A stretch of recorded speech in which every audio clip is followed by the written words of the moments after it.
Hello friends, welcome to my Odia health tips YouTube channel. आज होची गर्भावस्था समय सतर्कता।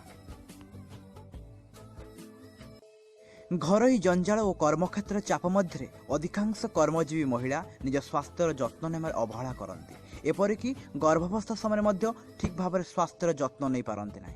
यह द्वारा गर्भस्थ संतान प्रति विपदर आशंका रहे। व्यस्तता सत्वे भी केतोटी दिग प्रति सचेतनता रहिले सुस्थ संतान और सुस्थ प्रसवर अनुभूति पाइपर।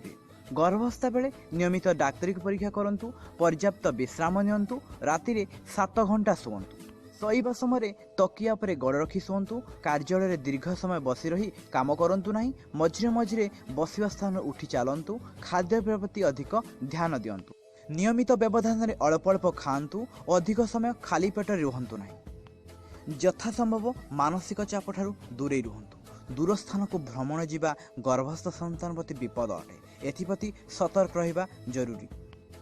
ठीक अच्छे फ्रेंड्स, ये थिला जड़े गर्भवती महिला गर्भावस्था समय किपरि सतर्क रहिबे। ठीक अच्छे, यही जदि प्रतिदिन आपण मैंने किसी ना कि नुआ नुआ हेल्थ टिप्स शुणा चाहूँगी ताले आम चैनल सहित जोड़ी रुहंतु। Please like and subscribe my channel and share to your friends.